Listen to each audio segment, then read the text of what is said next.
Bapak, Ibu, dan saudara-saudariku yang terkasih, selamat berhari Minggu. Semoga semua mengalami sukacita, damai sejahtera, sehat, dan dalam perlindungan Tuhan. Di dalam Injil hari ini kita tadi mendengarkan seorang bertanya dari kerumunan banyak orang kepada Yesus, "Tuhan, apakah hanya sedikit orang yang akan diselamatkan?"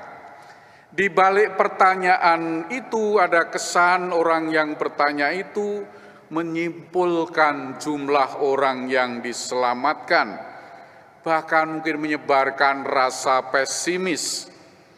Yesus tidak menjawab langsung pertanyaan itu, tetapi dia mengatakan, "Berjuanglah untuk masuk melalui pintu yang sempit itu." Tuhan Yesus tidak memberitahukan jumlah orang yang diselamatkan, entah sedikit, entah banyak. Namun Tuhan Yesus menjawab persoalan yang lebih penting bagi kita. Bagaimana kita dapat diselamatkan? Yesus juga memberikan kesempatan kepada masing-masing dari kita untuk memperoleh anugerah keselamatan. Tetapi kita diminta untuk memperjuangkannya. Itulah yang harus kita perhatikan. Lagi pula biarlah Allah yang mengurus pengadilan terakhir. Tidak usahlah kita mencoba memutuskan siapa yang akan diselamatkan, bukan? Sebagai murid Tuhan Yesus, kita tidak boleh menghakimi orang ini yang akan melewati pintu yang sempit, atau orang itu yang tidak bisa melewati pintu yang sempit. Pikiran Allah bukanlah pikiran kita, tidak sama. Kita harus menggunakan cara berpikir, cara pandang Allah yang melihat bahwa keselamatan itu terbuka untuk semua orang, untuk semua bangsa, untuk semua jiwa, untuk semua domba. Keselamatan Allah tak terbatasi dan keselamatan itu berlaku bukan hanya juga bagi yang tidak kita percayai, bahkan untuk mereka juga yang sering kita singkirkan. Namun bagaimana kita memperjuangkan agar memperoleh keselamatan itu?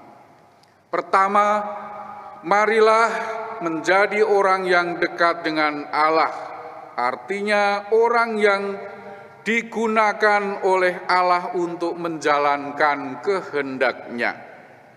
Ada dua orang macam beragama di dunia ini, yaitu orang yang digunakan oleh Allah untuk melaksanakan, menjalankan kehendak Allah, dan di lain pihak ada orang-orang beragama yang menggunakan Allah untuk mencapai kehendak-Nya sendiri, memperoleh kesenangan-kesenangan sendiri demi kepentingan sendiri.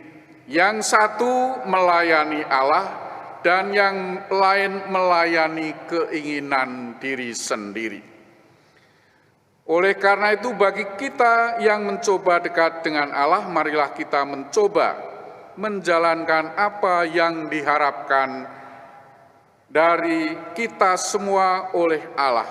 Mari kita menikmati hidup yang dianugerahkan Tuhan, tetapi sekaligus menjalankan hidup ini sebaik mungkin sesuai panggilan Allah untuk kita masing-masing.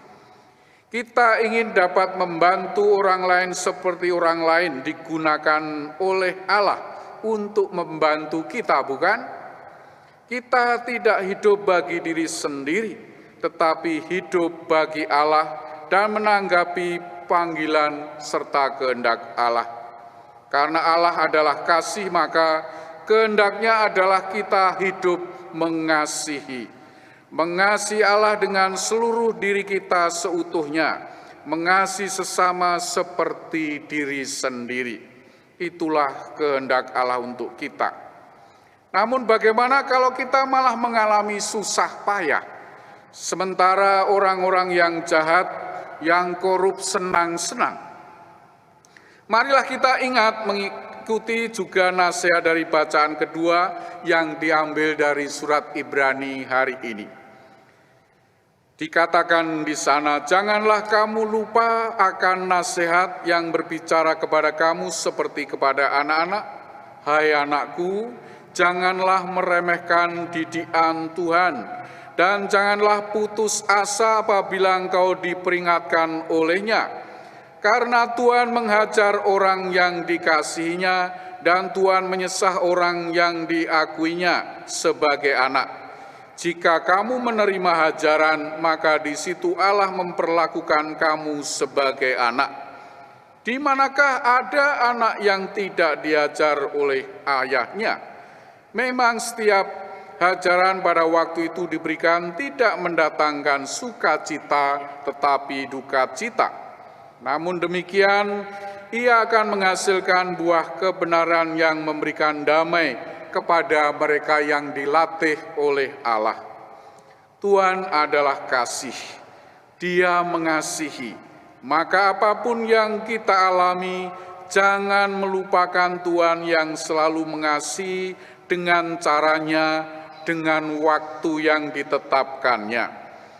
Tidak selalu Tuhan mengasihi kita dengan cara dan waktu yang kita harapkan. Bahkan kita harus ingat bahwa apa yang orang lain katakan tidak dapat menjadi ukuran benar dan salah. Pandangan mayoritas tidak selalu menjadi pandangan Allah. Allah membina kita, atau istilah dalam surat tadi, menghajar maksudnya adalah membina kita dengan cara dan waktunya. Yang kedua, mari kita percaya pada Tuhan dan jalannya, yaitu melalui pintu yang sempit, yaitu Tuhan Yesus Kristus yang telah mengosongkan dirinya untuk kita sebagai jalan kebenaran dan hidup. Untuk itu butuh kesetiaan iman yang dikerjakan dalam perbuatan nyata. Kesetiaan iman itu diperoleh dari aneka pelajaran, termasuk dari kesalahan dan dosa dalam hidup kita. Mungkin kita memang bukan orang-orang yang sempurna, tetapi orang yang selalu berjuang, memperjuangkan yang terbaik. Jatuh bangun, kita berusaha, itulah yang penting. Bagi kita pembaca Injil bukan orang Yahudi, hari ini kita mendapat kabar sukacita melalui sabda yang berisi peringatan. Kitalah orang-orang dari segala penjuru dunia yang boleh duduk makan bersama Abraham, Ishak, dan Yakub. Jika kita mau memperjuangkan keselamatan itu. Walau kita dipanggil paling akhir, kita lebih dahulu mendapat bagian dalam berkat kerajaan Allah. Namun peringatan Tuhan Yesus itu mengandung juga peringatan tegas bagi kita. Kita diingatkan jangan mengulangi kesalahan umat Israel. Seperti zaman Yesus, orang Kristiani dapat saja beranggapan bahwa keselamatan mereka sudah cukup terjamin, sebab mereka sudah termasuk umat Tuhan dengan baptis, dengan ekaristi dan mendengarkan kitab suci. Kita menghadiri ibadah di mana firman Tuhan diperdengarkan, kita makan tubuh dan darah Kristus dalam ekaristi, itu baik tetapi tidak cukup. Duduk di hadirat Allah, makan di hadapan Tuhan, tidak banyak berarti jika hanya sampai di situ. Demikianlah penilaian Tuhan Yesus. Tidak cukup kita mendengar sabda Tuhan jika kita tidak melaksanakan dan menghasilkan perubahan hidup yang positif. Kabar gembira harus didengar sungguh, disimpan, kita renungkan dalam hati, kita hidupi sampai menghasilkan buah pertobatan yang nyata dengan hidup yang benar dan adil, jujur, nyata dalam mengikuti Yesus dalam perjalanan hidup. Juga kalau itu berarti kita harus manggul salib bersama Yesus setiap hari. Apabila ajaran Tuhan Yesus disambut demikian oleh kita semua, kita akan menemukan pintu terbuka dan dapat masuk melalui pintu yang sempit itu. Kita ingat siapa yang bisa menjadi murid Yesus, yang menyangkal diri, memikul salib, dan mengikuti Dia. Mari kita syukuri panggilan kita untuk mengikuti Tuhan Yesus, Sang Jalan Kebenaran dan Kehidupan dengan setia. Kita syukuri dengan terus menyediakan diri sebagai orang yang melaksanakan kehendak Allah, yang ingin kita mengasihi Allah dengan seluruh diri kita seutuhnya, mengasihi sesama seperti diri sendiri. Kita syukuri dengan setia mengimaninya, juga kalau hidup kita sedang susah atau terasa sedang dibina oleh Allah sebagai anak-Nya. Mengingat bahwa murid Yesus harus bersedia menyangkal diri, memikul salib, dan meneladani Yesus yang suatu saat juga sengsara dan wafat di salib untuk kita. Mari kita mohon doa Bunda Maria yang sudah menjadi teladan bagi kita semua, orang yang setia dan sudah memperoleh kemuliaannya. Kita doakan satu kali salam Maria.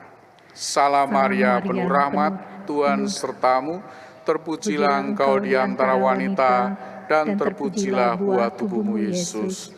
Santa Maria Bunda Allah, doakanlah kami yang berdosa ini, sekarang dan waktu kami mati. Amin.